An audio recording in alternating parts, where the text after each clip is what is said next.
श्रीगजेन्द्रमोक्ष। श्रीशुक उवाच। एवं व्यवसितो बुद्ध्या समाधाय मनोहृदि जजाप परमं जाप्यं प्राग्जन्मन्यनुशिक्षितं। गजेन्द्र उवाच। ॐ नमो भगवते तस्मै यत एतच्चिदात्मकं पुरुषायादिबीजाय परेशायाभिधीमहि। यस्मिन्निदं यतश्चेदं येनेदं य इदं स्वयं योऽस्मात् परस्माच्च परस्तं प्रपद्ये स्वयंभुवम्। यः स्वात्मनीदं निजमाययार्पितं क्वचिद्विभातं क्वच तत्तिरोहितम् अवेद्यदृक्साक्ष्योभयं तदीक्षते स आत्ममूलोऽवतु मां परात्परः। कालेन पञ्चत्वमितेषु कृत्स्नशो लोकेषु पालेषु च सर्वहेतिषु तमस्तदासीद् गहनं गभीरं यस्तस्य पारे अभिविराजते विभो। न यस्य देवा ऋषयः पदं विदुर्जन्तुः पुनः कोऽर्हति गन्तुमिरीतुं। यथा नटस्याकृतिभिर्विचेष्टतो दुरत्ययानुक्रमणः समावतो। दिदृक्षवो यस्य पदं सुमङ्गलं विमुक्तसङ्गाः मुनयः सुसाधवः चरन्त्यलोकव्रतमव्रणं वने भूतात्मभूतः सुहृदसमे गतिः। न विद्यते यस्य च जन्म कर्म वा न नामरूपे गुणदोष एव वा तथापि लोकाप्ययसम्भवाय यः स्वमायया तान्यनुकालमृच्छति। तस्मै नमः परेशाय ब्रह्मणे अनन्तशक्तये अरूपायोरुरूपाय नमः आश्चर्यकर्मणे। नमः आत्मप्रदीपाय साक्षिणे परमात्मने। नमो गिरां विदुराय मनसश्चेतसामपि सत्त्वेन प्रतिलभ्याय नैष्कर्मेण विपश्चिता। नमः कैवल्यनाथाय निर्वाणसुखसंविदे। नमः शान्ताय घोराय मूढाय गुणधर्मिणे निर्विशेषाय साम्याय। नमो ज्ञानघनाय च क्षेत्रज्ञाय नमस्तुभ्यं सर्वाध्यक्षाय साक्षिणे पुरुषायात्ममूलाय मूलप्रकृतये नमः। सर्वेन्द्रियगुणद्रष्टे सर्वप्रत्ययहेतवे असताच्छाय योक्ताय सदा भासयते नमः। नमो नमस्तेऽखिलकारणाय निष्कारणाय अद्भुतकारणाय सर्वागमाम्न महार्णवाय। नमो अपवर्गाय परायणाय गुणारणिछिन्नचिदुष्मपाय तत्क्षोभविस्फुर्जितमानसाय नैष्कर्म्यभावेन विवर्जितागं स्वयं प्रकाशाय नमस्करोमि। माद्रेक्प्रपन्न पशुपाशवविमोक्षणाय मुक्ताय भूरिकरुणाय नमो वलयाय। स्वांशेन सर्वतनुभृन्मनसि प्रतीत प्रत्यग्दृशे भगवति बृहते नमस्ते। आत्मात्मजाप्त गृहीतवित्तजनेषु शक्तेः दुष्प्रापणाय गुणसङ्गविवर्जिताय मुक्तात्मभिः स्वरदये परिभाविताय ज्ञानात्मने भगवते नमः यं धर्मकामार्थविमोक्तिकामा भजन्त्यैष्टां गतिमाप्नुवन्ति किं त्वा शिशुरात्यपि देहमव्ययं करोतु मे अद्भद्रयो विमोक्षणम् एकान्तिनो यस्य न कञ्चनार्थं वाञ्छन्ति ये वै भगवत्प्रपन्नाः अत्यद्भुतं तच्चरितं सुमङ्गलं गायन्त आनन्दसमुद्रमग्नः तमक्षरं ब्रह्म परं परेशम् अव्यक्तमाध्यात्मिकयोगगम्यम् अतीन्द्रियं सूक्ष्मविवातिदूरम् अनन्तमाद्यं परिपूर्णमीडे यस्य ब्रह्मादयो देवा वेदालोकाश्चराचरः नामरूपविभेदेन फलग्व्याचकलया कृतः यथार्चिषो अग्नेः सवितुर्गभस्तयो निर्यान्ति सन्न्यान्तसुकृत्स्वरोचिषः तथा यतोऽयं गुणसम्प्रवाहो बुद्धिर्मनः खानिशरीरसर्गः स वै न देवासुरमर्त्यतिर्यं न स्त्री न षण्डो न पुमान् न जन्तुः नायं गुणः कर्म न सन्न चासन् निषेधशेषो जयतादशेषः जिजीविषेणामिहामुया किम् अन्तर्बहिश्चावृत्तये भयोन्या इच्छामि कालेन नयस्य विप्लवस्तस्यात्मलोकावरणस्य मोक्षम् सोऽहं विश्वसृजं विश्वं विश्वं विश्ववेदसं विश्वात्मानमजं ब्रह्म प्रणतोऽस्मि परं पदं योगरन्धितकर्माणो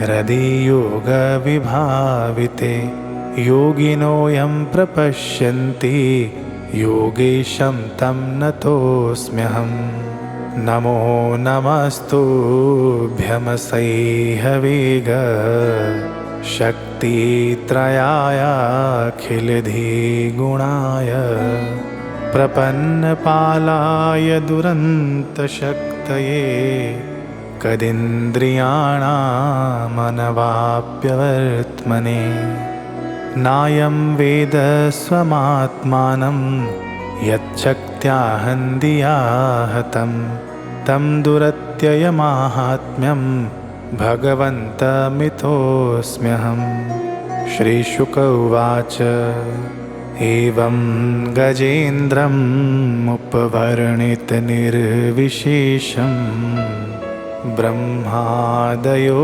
विविधलिङ्गभिदाभिमानाः नैते यदोपसश्रिपुरनिखिलात्मकत्वात् तत्राखिलामरमयो हरिराविरासे तं तद्वदार्थमुपलभ्य जगन्निवासः स्तोत्रं निशम्य द्विविजः सह संस्तुवद्भिः छन्दोमयेन गरुडेन समुह्यमानश्चक्रायुधोऽभ्यगमदाशु यतो गजेन्द्रः सोऽन्तःसरस्य रुबलेन गृहीतयार्तो दृष्ट्वा गरुत्मतिहरिं खौपातचक्रम् उत्क्षिप्य साम्बुजकरं गिरमाह कृच्छान् नारायणाखिलगुरुभगवन्नमस्ते तं वीक्ष्य पीडितमजः सहसावतीर्य सग्राहमाशो सरसः कृपयोज्जहार ग्राहाद्विपाटितमुखादरिणा गजेन्द्रं सम्पश्यतां हरिरमुमुच दुःश्रियाणा। हरिः ओम् हरिः ओम्।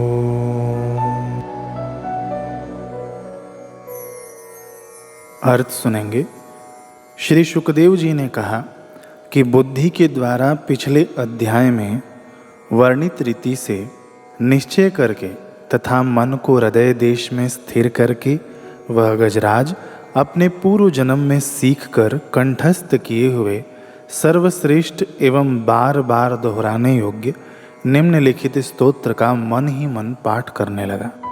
गजराज मन ही मन कह रहा है कि जिनके प्रवेश करने पर यानी जिनकी चेतना को पाकर ये जड़ शरीर और मन आदि भी चेतन बन जाते हैं, चेतन की भांति व्यवहार करने लगते हैं, ओम शब्द के द्वारा लक्षित तथा संपूर्ण शरीरों में प्रकृति एवं पुरुष रूप से प्रविष्ट हुए उन सर्व समर्थ परमेश्वर को हम मन ही मन नमन करते हैं, जिनके सहारे यह विश्व टिका है, जिनसे यह निकला है, जिन्होंने इसकी रचना की है और जो स्वयं ही इसके रूप में प्रकट हैं, फिर भी जो इस दृश्य जगत से एवं उसकी कारणभूता प्रकृति से सर्वथा परे अर्थात विलक्षण एवं श्रेष्ठ हैं, उन अपने आप बिना किसी कारण के बने हुए भगवान की मैं शरण लेता हूँ।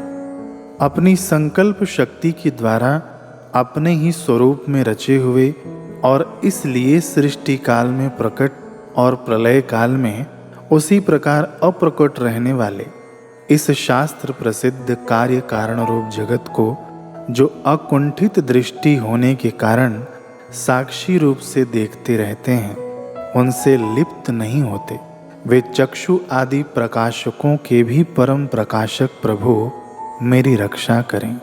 समय के प्रवाह से संपूर्ण लोकों के एवं ब्रह्मा आदि लोकपालों के पंचभूतों में प्रवेश कर जाने पर तथा पंचभूतों से लेकर महतत्व पर्यंत संपूर्ण कारणों के उनकी परम कारण रूपा प्रकृति में लीन हो जाने पर उस समय दुर्जय तथा अपार अंधकार रूप प्रकृति ही बच रही है।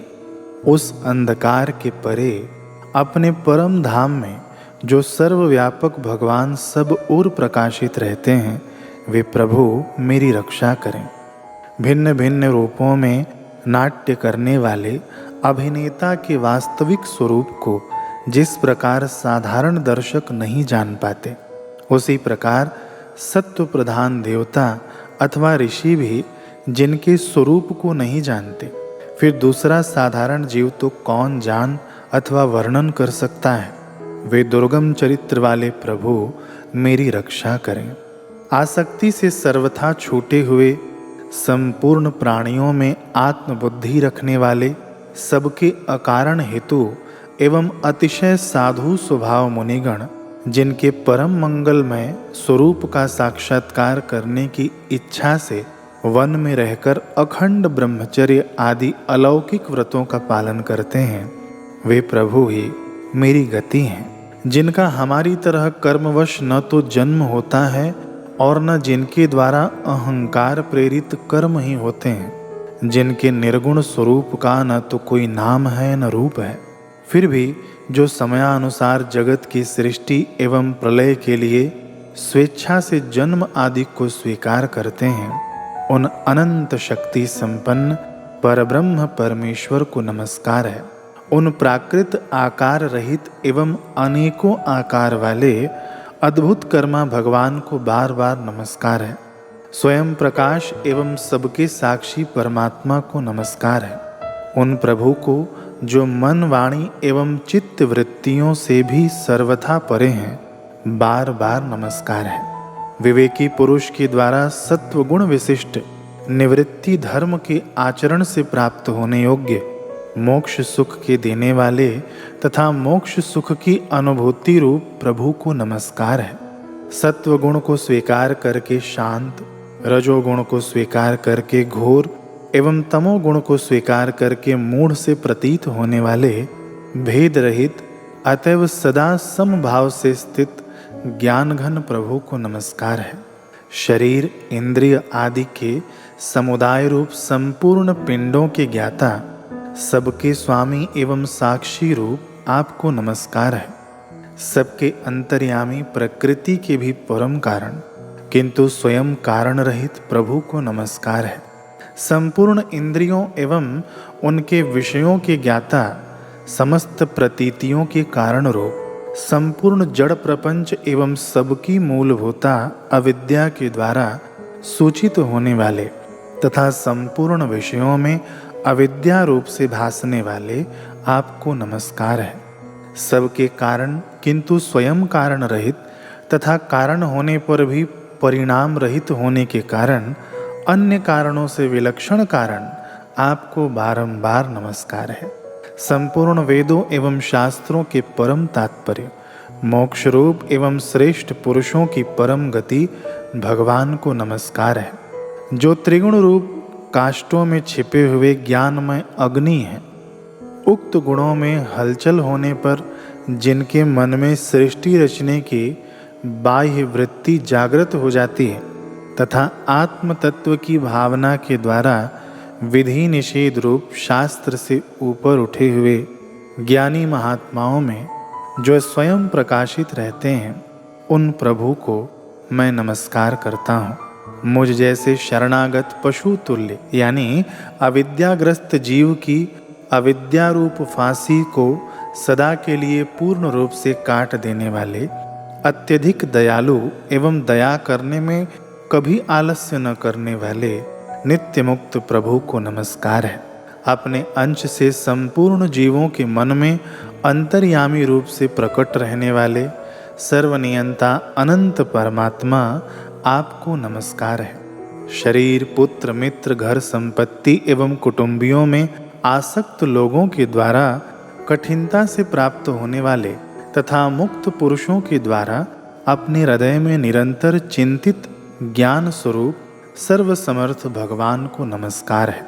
जिन्हें धर्म, अभिलषित भोग, धन एवं मोक्ष की कामना से भजने वाले लोग अपनी मनचाही गति पा लेते हैं, अपितु जो उन्हें अन्य प्रकार के अयाचित भोग एवं अविनाशी पार्षद शरीर भी देते हैं, वे अतिशय दयालु प्रभु मुझे इस विपत्ति से सदा के लिए उबार लें। जिनके अनन्य भक्त जो वस्तुतः एकमात्र उन भगवान के ही शरण हैं, धर्म, अर्थ आदि किसी भी पदार्थों को नहीं चाहते, अपितु उन्हीं के परम मंगलमय एवं अत्यंत विलक्षण चरित्रों का गान करते हुए आनंद के समुद्र में गोते लगाते रहते हैं, उन अविनाशी, सर्वव्यापक, सर्वश्रेष्ठ ब्रह्मा आदि के भी नियामक, अभक्तों के लिए अप्रकट होने पर भी भक्ति योग द्वारा प्राप्त करने योग्य, अत्यंत निकट होने पर भी माया के आवरण के कारण अत्यंत दूर प्रतीत होने वाले, इंद्रियों के द्वारा अगम्य तथा अत्यंत दुर्विज्ञ, अंतरहित किंतु सबके आदि कारण एवं सब ओर से परिपूर्ण उन भगवान की मैं स्तुति करता हूँ। ब्रह्मा आदि समस्त देवता, चारों वेद तथा संपूर्ण चराचर जीव नाम और आकृति के भेद से जिनके अत्यंत क्षुद्र अंश के द्वारा रचे गए हैं, जिस प्रकार प्रज्वलित अग्नि से लपटें तथा सूर्य से किरणें बार बार निकलती हैं और पुनः अपने कारण में लीन हो जाती हैं, उसी प्रकार बुद्धि, मन, इंद्रियां और नाना योनियों के शरीर, यह गुणमय प्रपंच जिन स्वयं प्रकाश परमात्मा से प्रकट होता है और पुनः उन्हीं में लीन हो जाता है, वे भगवान वास्तव में न तो देवता हैं, न असुर, न मनुष्य हैं, न तिर्यक योनि के प्राणी हैं, न वे स्त्री हैं, न पुरुष और न नपुंसक ही हैं, न वे ऐसे कोई जीव हैं जिनका इन तीनों ही श्रेणियों में समावेश न हो सके। न वे गुण हैं, न कर्म, न कार्य हैं, न तो कारण ही। सबका निषेध हो जाने पर जो कुछ बच रहता है वही उनका स्वरूप है और वे ही सब कुछ हैं। ऐसे भगवान मेरे उद्धार के लिए आविर्भूत हों। मैं इस ग्राह के चंगुल से छूटकर जीवित रहना नहीं चाहता, क्योंकि भीतर और बाहर सब ओर से अज्ञान के द्वारा ढके हुए इस हाथी के शरीर से मुझे क्या लेना है। मैं तो आत्मा के प्रकाश को ढक देने वाले उस अज्ञान की निवृत्ति चाहता हूँ, जिसका काल क्रम से अपने आप नाश नहीं होता, अपितु भगवान की दया से अथवा ज्ञान के उदय से होता है। इस प्रकार मोक्ष का अभिलाषी मैं विश्व के रचयिता, स्वयं विश्व के रूप में प्रकट तथा विश्व से सर्वथा परे, विश्व को खिलौना बनाकर खेलने वाले, विश्व में आत्म रूप से व्याप्त, अजन्मा, सर्वव्यापक एवं प्राप्तव्य वस्तुओं में सर्वश्रेष्ठ श्री भगवान को केवल प्रणाम ही करता हूँ, उनकी शरण में हूँ, जिन्होंने भगवत भक्ति रूप योग के द्वारा कर्मों को जला डाला है। वे योगी लोग उसी योग के द्वारा शुद्ध किए हुए अपने हृदय में जिन्हें प्रकट हुआ देखते हैं, उन योगेश्वर भगवान को मैं नमस्कार करता हूँ, जिनकी त्रिगुणात्मक यानी सत्व रज तम रूप शक्तियों का राग रूप वेग असह्य है, जो संपूर्ण इंद्रियों के विषय रूप में प्रतीत हो रहे हैं, तथापि जिनकी इंद्रियां विषयों में ही रची पची रहती हैं। ऐसे लोगों को जिनका मार्ग भी मिलना असंभव है, उन शरणागत रक्षक एवं अपार शक्तिशाली आपको बारंबार नमस्कार है। जिनकी अविद्या नामक शक्ति के कार्य रूप अहंकार से ढके हुए अपने स्वरूप को यह जीव जान नहीं पाता, उन अपार महिमा वाले भगवान की मैं शरण आया हूँ। श्री सुखदेव जी ने कहा, जिसने पूर्वोक्त प्रकार से भगवान के भेद रहित निराकार स्वरूप का वर्णन किया था, उस गजराज के समीप जब ब्रह्मा आदि कोई भी देवता नहीं आए, जो भिन्न भिन्न प्रकार के विशिष्ट विग्रहों को ही अपना स्वरूप मानते हैं, तब साक्षात श्री हरि, जो सबके आत्मा होने के कारण सर्वदेव स्वरूप हैं, वहाँ प्रकट हो गए। उपर्युक्त गजराज को उस प्रकार दुखी देखकर तथा उसके द्वारा पढ़ी हुई स्तुति को सुनकर सुदर्शन चक्रधारी गदाधर भगवान इच्छानुरूप वेग वाले गरुड़ जी की पीठ पर सवार हो स्तवन करते हुए देवताओं के साथ तत्काल उस स्थान पर पहुंच गए जहां वह हाथी था। सरोवर के भीतर महाबली ग्राह के द्वारा पकड़े जाकर दुखी हुए उस हाथी ने आकाश में गरुड़ की पीठ पर चक्र को उठाए हुए भगवान श्री हरि को देखकर अपनी सूंड को, जिसमें उसने पूजा के लिए कमल का एक फूल ले रखा था, ऊपर उठाया और बड़ी ही कठिनता से सर्वपूज्य भगवान नारायण आपको प्रणाम है, यह वाक्य कहा। उसे पीड़ित देखकर अजन्मा श्री हरि एकाएक गरुड़ को छोड़कर नीचे झील पर उतर आए। वे दया से प्रेरित हो ग्राह सहित उस गजराज को तत्काल झील से बाहर निकाल लाए और देवताओं के देखते देखते चक्र से उस ग्राह का मुख चीरकर उसके चंगुल से हाथी को उबार लिया। प्रेम से बोलिए श्री भक्तवत्सल भगवान की जय।